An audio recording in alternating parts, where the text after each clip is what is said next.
In the year 2017, the country was served to one of the most shocking news in the country, that a man had cracked and hacked into the Kenya Revenue Authority, walking away with over 4 billion Kenyan shillings. Not only that he hacked into the KRA, he also hacked into some key institutions in the country, including the NIC Bank, the Safaricom Limited Company, and other institutions.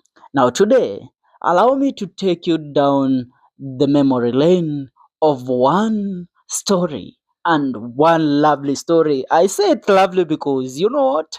Youths gotta use everything that they have to get alive. The 28-year-old Alex Mutungi Mutuku, the Kenyan hacker who stole billions from Safaricom, NIC Bank, NTSA, and Kenya shillings 4 billion from Kenya Revenue Authority after hacking into their systems. What would you do with such a brain? On December 18th, 2015, IT guys at NIC Bank were counting days to their Xmas break when they received an email that quickly killed their vibe. And then into an emergency meeting. Reason being, the email had been sent by a hacker who was demanding pay for him not to publish confidential info of their bank's customers. How much? Kenya shillings 6.2 million, and they wanted it sent in bitcoins. Because that would make it hard for cops to trace both the funds and him. So quickly, the NIC Bank dons jumped into crisis meeting mode, thinking that they were dealing with some Russian hacker, not knowing that the only international thing the hacker had was his IP address. Everything else was local, from his name to the crib he was chilling at along Thika Road as he sent the email. Man was 100% Kenyan. His name, Alex Mutungi Mutuku. A 28-year-old soft-spoken adrenaline junkie who, when he was not indoors making lethal calls, he was outside getting his dose of adrenaline from his superbike, the second love of his life. Alex was born in Machakos in the year 1989, and ever since he was a young kid, he was a genius, topping his class right from primary school up to when he did his KCSE at Kadiani High School and scored an A plane that earned him a spot at the University of Nairobi to pursue a degree in information technology, IT. This was not only his dream, but also brought him to the capital where he met the man who introduced him to the dark world, Mr. Calvin Otieno Ogalo, a former cop who, after getting fired from the banking fraud unit squad for cutting deals with the hackers, he was arrested. He decided to learn IT himself. On Destiny's Bill, the two met during a hackathon workshop in the CBD, where after establishing trust, Calvin inquired from Alex something concerning school systems for an assignment that required him to change cut marks for some students. Being the good champ he was, Alex helped Calvin out, and this cemented their friendship.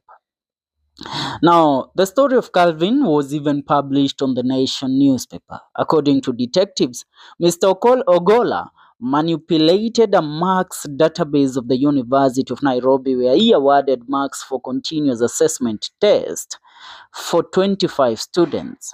Mr. Ogalo, according to information from the criminal cases against him in various courts, has been operating with two ID numbers. He now has 5 cases against him in different courts, with 3 top banks being complainants in 3 of the cases. Calvin Otieno Ogalo, that was the name of the man that introduced Alex Mutungi Mutuku into the dark world of hackers, to a level where Calvin offered to take his young brother under his wing and show him the ropes. Problem was, Alex was still fearful. He needed time to hone his skills, and quite understandably so, he was right. Calvin gave him time to learn. Now, going forward, hoping that one day Alex would call him with the words, "I'm ready for the big league."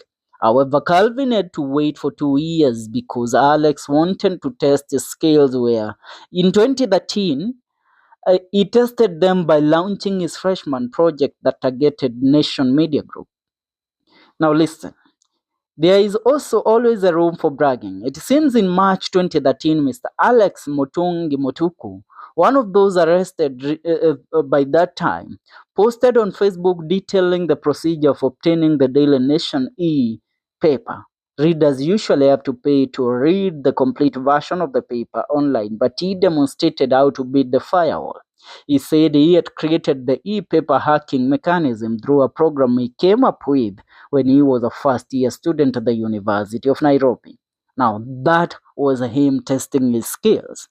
Successfully, from this nation attack, Alex locked in bank to his own planning a hack that would now bring financial value uh, because this time his prey was big, very big.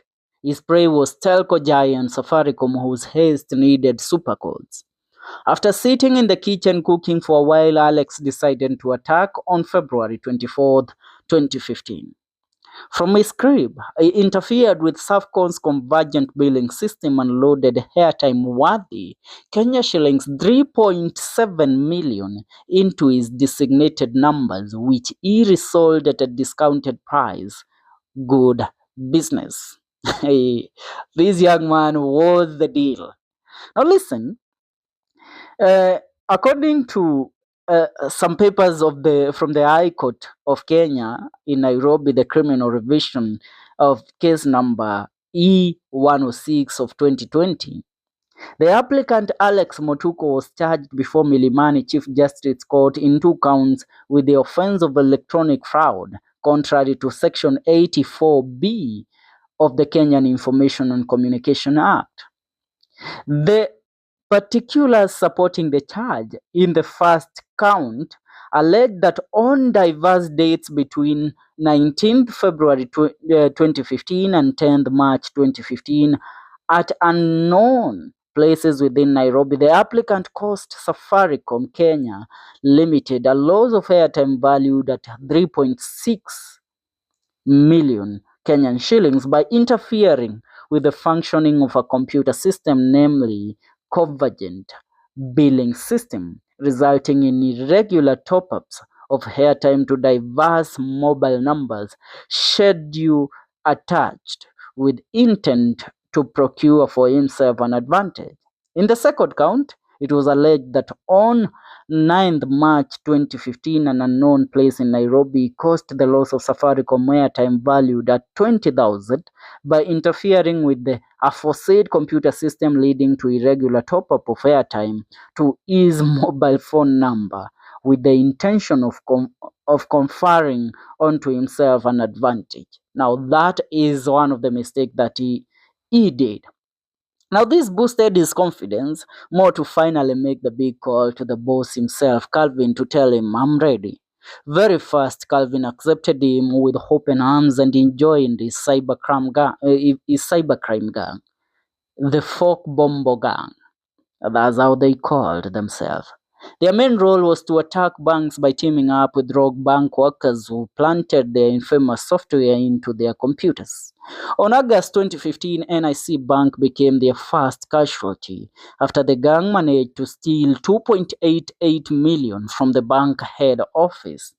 Listen, according to a publication by the Business Daily, customers have to observe when making online transactions. A second charge of theft stated that on diverse dates between August 2nd and 5 at the NIC Bank head office in Nairobi, jointly with others not before caught, the suspect stole 2.88 million belonging to the bank. The prosecution said an accomplice, Sylvester Mudoka Kamula, had already been charged and sought to merge the two cases. Going forward, the success of this heist is what inspired Alex to send an email again on 18th December 2015, seeking Kenya shillings 6.2 million pay not to disclose confidential information of the customers they had assessed. However, they would not get paid by NIC, who involved cops trying to catch them, but since they had insulated themselves from identification, the cops' efforts were futile. So the gang continued with their Salami attacks in 2016, with the most lucrative being at Kitui IFMIS that led to losses in millions. Millions when split amongst themselves left Alex with Cairo's wisdom, where he came up with rich men proverbs. He could now bring to life dreams he thought would take years to achieve. Without wasting time, man set off for an East African tour when Kenyans were dealing with the trouble on January. Like the genius he was, he used public means to avoid suspicion of sudden wealth. That was Alex. According to his Facebook account, in January 12th, he was in Kampala. UG is a wrap. Checklist complete. Boat ride Lake Victoria. Met awesome strangers. Crazy border ride. Close shave nazo. Fish, it is here. And the next he proceeded to Kigali. From there, he proceeded to visit Tanzania. Posted that he was in Lugoba, Tanzania. The young man was living the life. That was Alex for you. From Tanzania, he went to Bujumbura, Burundi. He continued enjoying the money that he, together with his gang, had stolen. After a nice East African tour, the gang settled on attacking government institutions, which turned out to be their biggest mistake. They started with NTSA, where they manipulated the state agency's website to approve number plate allocation for businessmen at a fee. This successful hack led them to their untimely death when they thought they would extend their services to KRI. For a fee, they would help unscrupulous businessmen register imported vehicles for local use without using the required taxes. And with that in mind, they installed malware into the KRA, Kenya Revenue Authority systems that allowed them to take control of the institutions, computers, and steal hundreds of millions that collectively amounted to 4 billion Kenyan shillings. This was big news in Kenya, how the taxman could lose such an amount, with the biggest shock served being the arrest of Alex in the year 2017. They could not believe that such a young man had done that. Gladly, KRA lost the war to identify him by compelling Google to give them his details, and until now, Alex walks scot-free. Calvin was sadly jailed for 7 years after cops raided his house for hacking into KRA servers and found coke in his Benz, which he says was planted. Now, when you hear such a story, it gives you, it sends down cold chills down your spine, thinking of how such young men could become the nightmare of the Kenya Revenue Authority. Remember, the KRA is the institution that collects taxes on behalf of the government of the Republic of Kenya. Now imagine somebody hacking into the said into the said system, and approving even licenses for businesses, approving number plates, approving companies and all that. That meant that KRA lost millions and millions of shillings, amounting to 4 billion Kenyan shillings. I mean, I love this guy. I love these guys, man. They taught the Kenya Revenue Authority a lesson. Alex is currently at large. He was never jailed because, he was good at hiding his online footprints. But his accomplice was sent to jail. That was Bwana Calvin Otieno Ogalo. For now, that is the story that I saw I should share with you today, so that you know, even though the Kenya Revenue Authority, you know that there are people with the skills that can make this country, they can launch a cyber war in our country and render it useless. For now, that's what's up. I urge you to make sure that you subscribe to our YouTube channel, the Kenyan Daily Report, for more news and more updates. Yes, the segment on air is, did you know? Imagine somebody hacking into a bank, threatening to sell the bank customer information and request to be paid Kenya shillings 6 million, yet he wants that money to be paid in Bitcoin so that the money can't be traced. For now, that's what's up. What is your take about this story? Leave a comment on the comment section. This is the Kenyan Daily Report.